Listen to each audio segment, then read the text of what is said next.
వృత్తి అంటున్నారు. ఏం వృత్తి ఇస్తారండి మీరు? నిరుద్యోగులు అంటే ఎవరండి? దాని క్రైటీరియా ఏంది?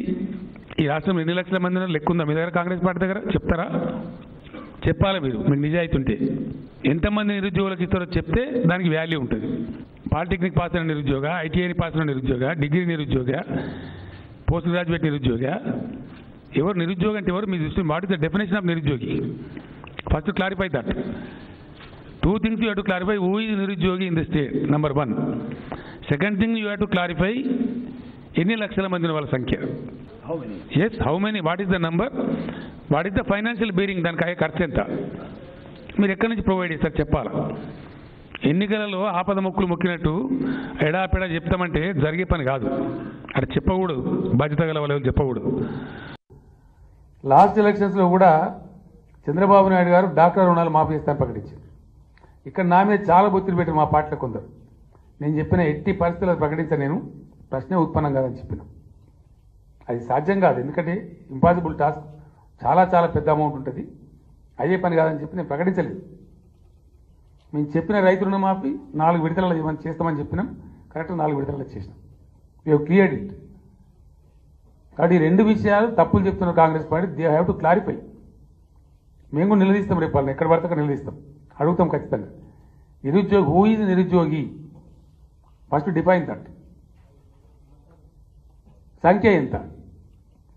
Yes please. నిరుద్యోగ భృతి అంటే హ్యాండిక్యాప్డ్ 1500 పోయి 3000 అవుతుంది ఆటోమేటిక్. 3016 అవుతుంది. హ్యాండిక్యాప్డ్ వాళ్ళ భృతి డబుల్ అయిపోయి 3016 అవుతుంది. వీళ్ళకేమో ఆసరా పెన్షన్లు అన్నీ కూడా 2016 అవుతుంది. డబుల్ అయ్యి ఒక 16 రూపాయలు పెడితే మొండి ఉండదు, 0 ఉండద్దు అని 16 పెట్టి. నిరుద్యోగ భృతి, ఈ నిరుద్యోగులు ఎవరు అసలు? వీళ్ళు ఎంతమంది ఉన్నారు? ఎవరు నిరుద్యోగులు అనాలి అన్నదో పెద్ద గొట్టు సమస్య. అంటే ఈజీ టాస్క్ కాదు, బాధ్యత లేకుండా ఏర్పడతారని చెప్పడానికి ఉండదు. మాకు ఒక్క దానిలో వచ్చింది ఏంటంటే, ఎస్కేఎస్ సమగ్ర కుటుంబ సర్వే చేసినప్పుడు కొంత సమాచారం వచ్చింది. అది ఫ్లక్చువేట్ అవుతుంది. ఒక ఇయర్ ఉండొచ్చు, నెక్స్ట్ ఇయర్ అయినా జాబ్ రావచ్చు, గవర్నమెంట్ జాబో ఇంకో జాబో లేదా ప్రైవేట్ జాబ్ రావచ్చు, ఏదో ఒక పని దొరకచ్చు. ఎప్పటికప్పుడు డైనమిక్ ఫిగర్ ఉండదు, స్టాటిక్గా ఉండదు, మారుతూ ఉంటుంది.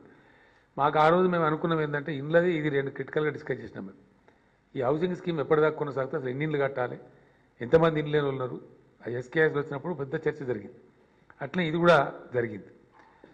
దీనిలో ఇంచుమించు ఒక 11-12 లక్షల వరకు ఉంటున్నటువంటి చర్చ మాకు అందినటువంటి సమాచారం.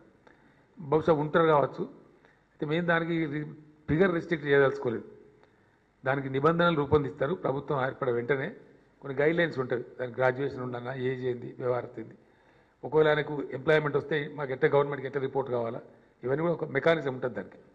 ఇప్పుడు ఒక 2-3 రాష్ట్రాల్లో అమలవుతూ ఉంది. దానికి గైడ్లైన్స్ క్షుణ్ణంగా పరిశీలించి తప్పకుండా మేము లిమిట్ పెడతలేము. 11 లక్షలు కానీ 12 లక్షలు కానీ 13 లక్షలు ఎంతమంది వచ్చినా 100% నిరుద్యోగులందరికీ కూడా ఈ భృతి అందిస్తాం. అది 3016 రూపాయలు అందించాలని చెప్పి కూడా డెసిషన్ తీసుకున్నాం. ఆ ప్రకారంగా అన్ఎంప్లాయ్మెంట్ అలవెన్స్ ఆల్సో డెఫినెట్గా ఇస్తాం. దానికి లిమిట్ పెడతలేము. I'm very clear. 10 లక్షలు 12 లక్షలు 15 లక్షలు అనకుండా ఆ నిబంధనలకు లోబడి రాష్ట్రంలో ఎంతమంది ఉంటే అంతమంది పిల్లలు మన వాళ్ళే కాబట్టి దానికి ఇబ్బంది లేదు, కొద్దిగా బాధతో ఉంటారు కాబట్టి అందరు కూడా ఇవ్వాలనుకున్నాం. It's not a big money, ఇవ్వగలుగుతాం. మాకు ఇప్పుడు క్లారిటీ వచ్చింది, పూర్తి పట్టుంది. ఇక్కడ 5 years ఇన్కమ్ కూడా నేను చెప్పిన మీకు ఇప్పుడు ఎంత వస్తుంది అనేది, అందులో నుంచి చెప్తున్నాం. మేము అడవులుగా చెప్పి ఇష్టం వచ్చినట్టు చెప్తలేము బాధ్యత లేకుండా. 5 years ఏం జరుగుతుంది, ఎకనామిక్స్ ఎట్లా ఉంటుంది, దాన్ని ఎట్లా ఇవ్వగలుగుతాం అనేది దాంతో చెప్తా ఉన్నాను నేను బాధ్యతతోని. ఆ విధంగా ఇస్తాను. ఏంటండి వీడియో నచ్చిందా? అయితే ఓ లైక్ వేసుకోండి, లేదంటే ఓ కామెంట్ చేయండి. ఎప్పటికప్పుడు మా వీడియోస్ చూడాలంటే సబ్స్క్రైబ్ చేసుకోండి.